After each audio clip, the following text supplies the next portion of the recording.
আসসালামু আলাইকুম।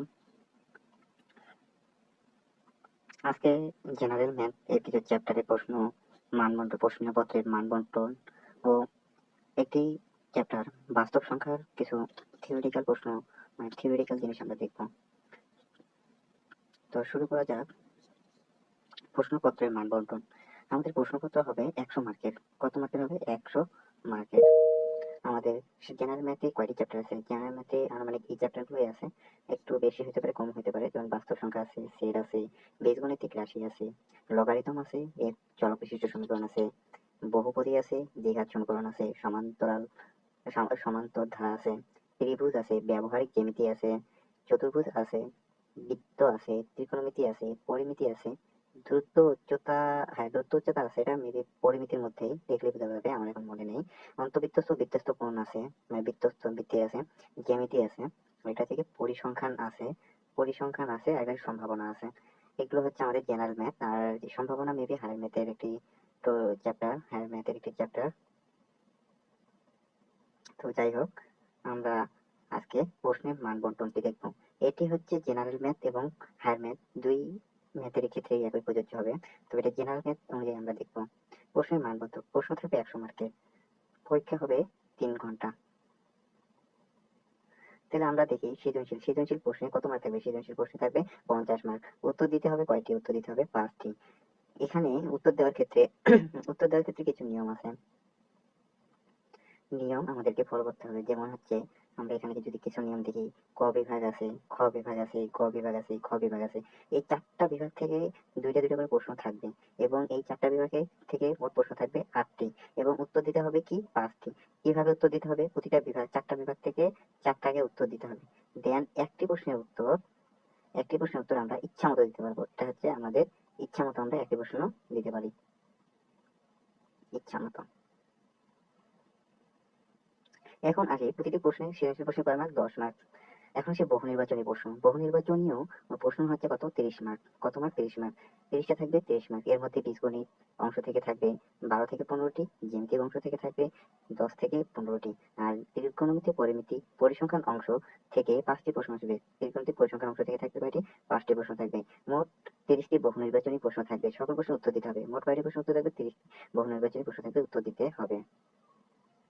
এখন আসি, সংক্ষিপ্ত প্রশ্ন থাকবে 20 নম্বর। সংক্ষিপ্ত প্রশ্ন থাকবে কত নম্বর? 20 নম্বর।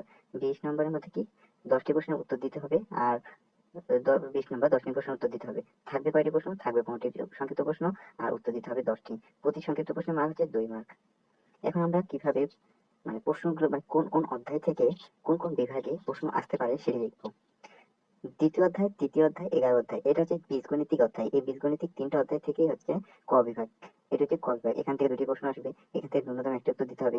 জ্যামিতি হচ্ছে কি? 7 অধ্যায় জ্যামিতি অধ্যায়, 8 অধ্যায়টি হচ্ছে জ্যামিতিক অধ্যায়। এখান থেকেও 2টি থাকবে, উত্তর দিতে হবে 1টি।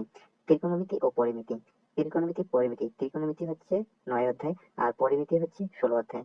এই দুটি থেকে 2টি প্রশ্ন থাকবে, উত্তর দিতে হবে 1টি। আর পরিসংখ্যান থেকে প্রশ্ন থাকবে 17 অধ্যায়টি, আর এটা হচ্ছে কত? 2টি প্রশ্ন থাকবে, উত্তর দিতে হবে 1টি। আর প্রতিটা থেকে তো 1টি ন্যূনতম দিতে হবে, আর একটা হচ্ছে ইচ্ছা মতো। পূর্ব দিক থেকে 1টি ন্যূনতম, 5টি প্রশ্ন উত্তর দিতে হবে, একটি ইচ্ছা মতো দিতে পারবো। সৃজনশীল প্রশ্ন যেভাবে আসতে পারে, তৃতীয় অধ্যায় থেকে একটা আসতে পারে, দ্বিতীয় অধ্যায় এবং পঞ্চম অধ্যায়, দ্বিতীয় অধ্যায় এবং 12 অধ্যায় থেকে 11 অধ্যায় বীজগণিতিক, এই দুটো হচ্ছে লিঙ্ক আপ, এইখান থেকে আসতে পারে একটি। আবার সপ্তম, অষ্টম, আর একটা হচ্ছে পঞ্চম, এই হতে অধ্যায় থেকে একটি প্রশ্ন আসতে পারে। অষ্টম অধ্যায় থেকে জাস্ট একটি সৃজনশীল আসতে পারে। নবম অধ্যায় থেকে একটি সৃজনশীল আসতে পারে। তারপরে ষষ্ঠ, 16 অধ্যায় থেকে আমাদের আসতে পারে, বা 16 বা 16 অধ্যায় হচ্ছে কি? পরিমিতি থেকে একটি একটি সৃজনশীল আসতে পারে। আর একটা হচ্ছে পরিসংখ্যান 17 থেকে একটি সৃজনশীল আসতে পারে। প্রত্যাশা অনুযায়ী মান বন্টন। প্রত্যাশা প্রত্যাশা অনুযায়ী যদি আমরা মান বন্টনটি দেখি, আমরা কতটুকু মার্ক কভার করলে আমরা হচ্ছে পাস হতে পারি, এ বি পাইতে পারি, এ প্লাস পাইতে পারি, 100 পাইতে পারি, 100 এইগুলো আমরা হচ্ছে অনুমানিক করতে পারি। কোন কোন অধ্যায় হচ্ছে বেশি গুরুত্বপূর্ণ? 17 অধ্যায়, 2 অধ্যায়, 3 অধ্যায়, 7 অধ্যায়, 8 অধ্যায়, 5 অধ্যায়, 9 অধ্যায়, 16, 11 অধ্যায়, 16 অধ্যায়, 8 অধ্যায় ইম্পর্টেন্ট, এটা হচ্ছে 2বার আসছে। সংক্ষিপ্ত প্রশ্নের ক্ষেত্রে নির্দেশনা। সিলেবাস অনুযায়ী প্রতিটি অধ্যায় থেকে প্রতিটি অধ্যায়ের ক্ষেত্রে একটি করে, দুটি করে, একটি অথবা দুটি করে মোট সংক্ষিপ্ত প্রশ্ন থাকবে, এবং উত্তর দিতে হবে 2টি। বাস্তব সংখ্যা। আমরা আজকে এখন দেখবো শুধুমাত্র বাস্তব সংখ্যার কিছু নিয়ম, বা থিওরিটিক্যাল বাস্তব সংখ্যা বা রিয়েল নাম্বার। বাস্তব সংখ্যা রিয়েল নম্বর কয় প্রকার? বাস্তব সংখ্যা রিয়েল নম্বর হচ্ছে দুই প্রকার, একটা হচ্ছে কি মূলদ সংখ্যা, আর একটা হচ্ছে কি অমূলদ সংখ্যা। অমূলদ থেকে আবার ভাগ করা যায় অসীম অনাবৃত দশমিক সংখ্যা, আর মূলদ সংখ্যা হচ্ছে কি পূর্ণ দশমিক সংখ্যা, আর একটা হচ্ছে ভগ্নাংশ সংখ্যা। ভগ্নাংশ সংখ্যা হচ্ছে ভগ্নাংশ সংখ্যা আবার পাই সাধারণ, আর একটা হচ্ছে দশমিক ভগ্নাংশ। দশমিক ভগ্নাংশ পূর্ণ সংখ্যা পাই ধনাত্মক শূন্য, আর এটা হচ্ছে ঋণাত্মক সংখ্যা। ধনাত্মক সংখ্যা থেকে মৌলিক সংখ্যা, এক অমৌলিক সংখ্যা, আর সাধারণ সংখ্যার মধ্যে থাকে আবৃত সংখ্যা, অপ্রকৃত সংখ্যা, সসীম সংখ্যা, অসীম সংখ্যা। বাস্তব সংখ্যার শ্রেণীবিন্যাস। বাস্তব সংখ্যা যে সংখ্যা সংখ্যার রেখায় প্রকাশ করা হয়, যেসব সংখ্যা সংখ্যা রেখায় প্রকাশ করা হয় তাই হচ্ছে বাস্তব সংখ্যা। সংখ্যা রেখা কি? এভাবে একটা 0, 1, 2, 3, 4, 5, 6, 7, এটা হচ্ছে -1, -2, -3, -4, এটা হচ্ছে সংখ্যা রেখা। এখানে যে মানে প্রকাশ করা হবে সেটাই হচ্ছে বাস্তব সংখ্যা। মূলদ সংখ্যাটা কি? মূলদ সংখ্যা হচ্ছে কি যে সংখ্যাকে পি আর বাই কিউ আকারে প্রকাশ করা যায় সেটি মূলদ সংখ্যা। যেমন 5/2, এটা হচ্ছে একটি মূলদ সংখ্যা। তবে কিউ এর মান কখনো 0 হওয়া যাবে না। কেন 0 হওয়া যাবে না? 5/2/0 যদি হয় এটি হচ্ছে ইনফিনিটি হয়ে যাবে। এই জন্য কিউ এর মান কখনো 0 হওয়া যাবে না। এটি সত্যটি আমাদেরকে মনে রাখতে হবে। এই মূলদ সংখ্যার ক্ষেত্রে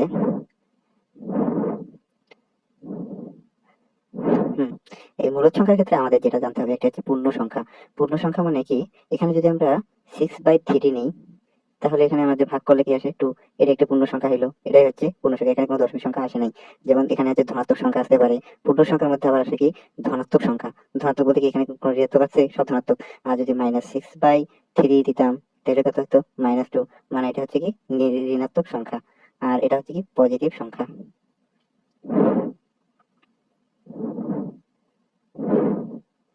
এখন আসি মৌলিক সংখ্যা। কি? মৌলিক সংখ্যা। মৌলিক সংখ্যা কি? যাদের মাত্র দুটি উৎপাদক থাকে। যাদের কয়টি উৎপাদক থাকে? দুইটি উৎপাদক থাকে। একটি থেকে 2, একটা 3, একটা 5, একটা 7, এই উৎপাদক থাকে, সেগুলো হচ্ছে মৌলিক সংখ্যা। এক হচ্ছে এক, যা এক না মৌলিক সংখ্যা না যৌগিক সংখ্যা। এটা মনে রাখতে হবে। এক হচ্ছে যা মৌলিক সংখ্যা না যৌগিক সংখ্যা। এক কি? এক না মৌলিক সংখ্যা, এক হচ্ছে যা না যৌগিক সংখ্যা। যৌগিক সংখ্যা হচ্ছে 1, 2 এর বেশি উৎপাদক থাকবে। যৌগিক সংখ্যা 2 এর বেশি উৎপাদক থাকবে, সেগুলো হচ্ছে যৌগিক সংখ্যা। শূন্য শূন্য কোনো শূন্য। ঋণাত্মক সংখ্যা কি? যাদের ক্ষেত্রে নেগেটিভ চিহ্ন থাকবে এটা হচ্ছে ঋণাত্মক বা ঋণাত্মক আসবে, বা সংখ্যা রেখার ডান দিকে, সরি বাম দিকে আসবে, বাম দিক। আর ডান দিক হচ্ছে ধনাত্মক, আর মাঝখানে শূন্য। পি বাই কিউ আকারে প্রকাশ করা যাবে। তারপরে সাধারণ ভগ্নাংশ। প্রকৃত ভগ্নাংশ কি হয়? লবটা বড় হয়, হরের চেয়ে হরটা বড় হয়। প্রকৃত ভগ্নাংশ কি হয়? প্রকৃত ভগ্নাংশ হচ্ছে 3/6 বা 1/2। এগুলো হচ্ছে প্রকৃত ভগ্নাংশ। লব ছোট, লব হচ্ছে ছোট, হর হচ্ছে বড়, হর হচ্ছে বড়। এখন হচ্ছে অপ্রকৃত সংখ্যা। অপ্রকৃত সংখ্যা হচ্ছে কি? 9/2। এটা হচ্ছে অপ্রকৃত সংখ্যা। মিশ্র ভগ্নাংশ কি? মিশ্র ভগ্নাংশ 2:1/3। এখানে একটা পূর্ণ সংখ্যা থাকবে, এটার সাথে একটা ভগ্নাংশ থাকবে। তারপর কি দশমিক ভগ্নাংশ। দশমিক ভগ্নাংশ আবার কি হয়ে থাকে? দশমিক ভগ্নাংশ একটা থাকে সসীম ভগ্নাংশ, আর এটা হচ্ছে অসীম ভগ্নাংশ। অসীম দশমিক ভগ্নাংশ। সসীম দশমিক ভগ্নাংশ কি? সেটা হচ্ছে শেষ হয়। আর অসীম আবৃত ভগ্নাংশ যা পুনরায় চলতেই থাকে। যেমন এখানে 5/2 দিয়ে যদি দেই, সরি এখানে 4 দিয়ে দেই, তাহলে হবে 1/5, 1/5, 1/5, হ্যাঁ 1/5। এটা হচ্ছে একবারে শেষ হয়ে গেছে। আর যদি 10/3 দেই তাহলে কি হয়? 3 × 3 × 3 চলতেই থাকে গাড়ি। এটা হচ্ছে কি অসীম, মানে যতদূর যাবে চলতেই থাকে। আর একটা কি? অমূলদ সংখ্যা। অমূলদ সংখ্যা কি? অমূলদ সংখ্যা যাকে কি পি বাই কিউ আকারে প্রকাশ করা যায় না। কিউ বাই কিউ আকারে কি প্রকাশ করা যায় না, তাদেরকে কি বলা হয়? অমূলদ সংখ্যা।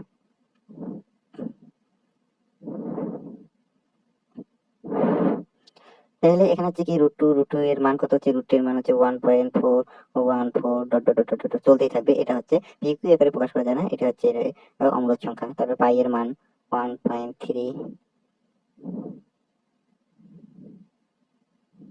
এবার dot dot dot dot dot dot চলতে আছে।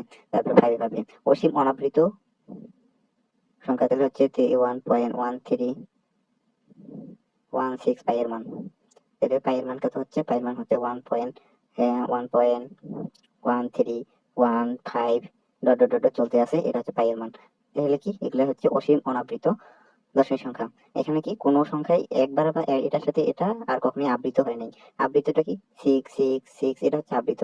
আর অনাবৃত কি 6 7 8, মানে একটার পর একটার সাথে কোনো মিল যাবে না। পরেরটা 9, পরেরটা 0, এইভাবে চলতেই থাকবে চলতেই থাকবে। এটা হচ্ছে অনাবৃত। এখন আমরা যদি সংক্ষেপে কিছু ট্রিক মনে রাখার ট্রাই করি,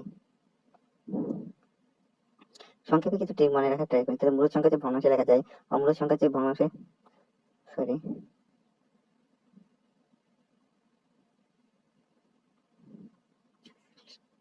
মূলদ সংখ্যা যে ভগ্নাংশে লেখা যায়, আর অসীম সংখ্যা আবৃত সংখ্যা মূলদ সংখ্যা, আর অনাবৃত দশমিক অমূলদ সংখ্যা। এটুকুই। আসসালামু আলাইকুম।